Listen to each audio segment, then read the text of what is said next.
Data by the Nigerian Upstream Petroleum Regulatory Commission shows that the cost of producing crude oil in the country has risen to about $40 per barrel. The data also shows that a higher cost has impeded production and export. Meanwhile, the Dangote Refinery has exported 2 cargoes of jet fuel to Saudi Aramco. Oyeyemi Oke, partner at AO2 Law, joins me to discuss these stories. Oyeyemi, thank you for joining us today. Thanks for having me, Esther. Good afternoon. Good afternoon. Let's get right to it. Production costs of up to $40 per barrel. That's quite steep, especially when one thinks about where oil prices are right now. Brent, somewhere around $74 per barrel. So help us understand why the costs are this high, especially also when we think about what it costs Saudi Arabia, for instance, to produce crude oil, a barrel at around, what, $10 per barrel? Yeah, so to give a bit of perspective, $40 per barrel is about half of the, or more than half of the price of oil as at today. What that means is that for one barrel that is being produced, half of it in Nigeria goes to cost. And the question is, what is really the driver of cost?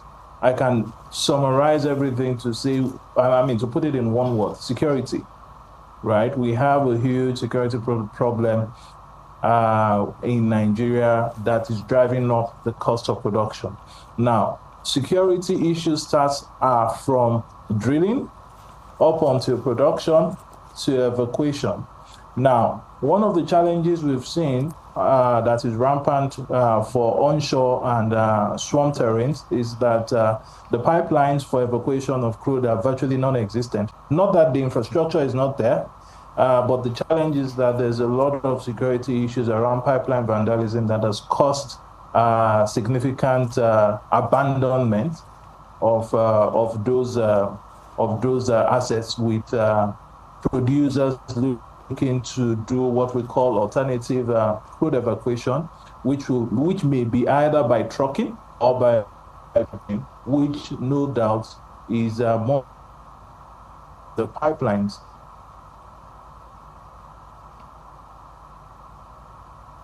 Right.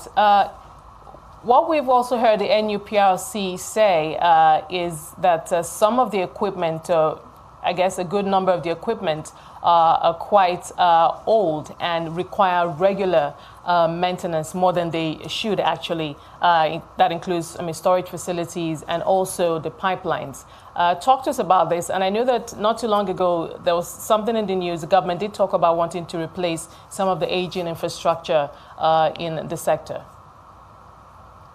Pardon me, I didn't get your question, perhaps because of my internet. I would appreciate if you can... Right, I'll take that again. So I was saying that the NUPRC, the sector regulator, did also talk about aging infrastructure, pipelines, storage facilities. The body said they're quite old and they require regular maintenance more than they actually should require.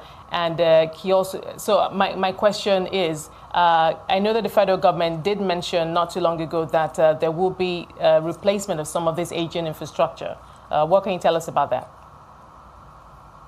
Yes, well, we have aging infrastructure, pipelines that are as old as 40, 50 years.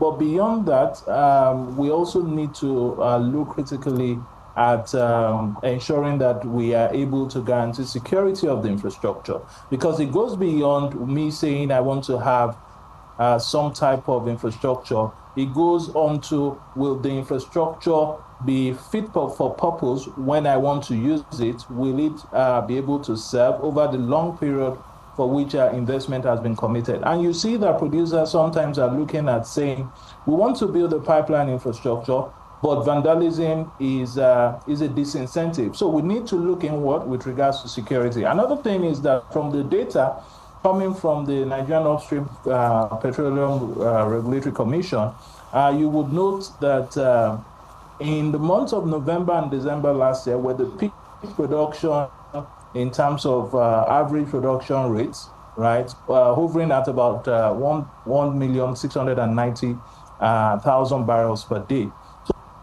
the question also is that the regulator needs to look and say what was done right during those months.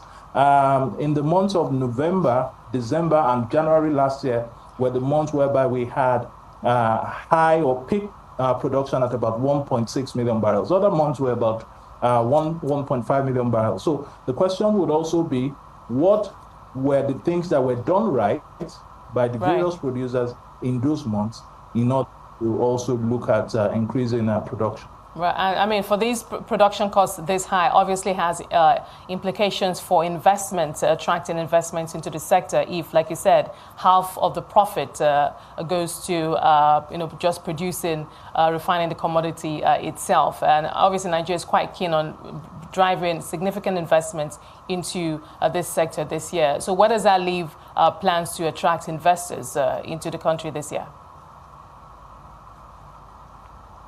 Well, I mean, we will still continue to see demand for oil for some time, irrespective of the push for alternative source of energy.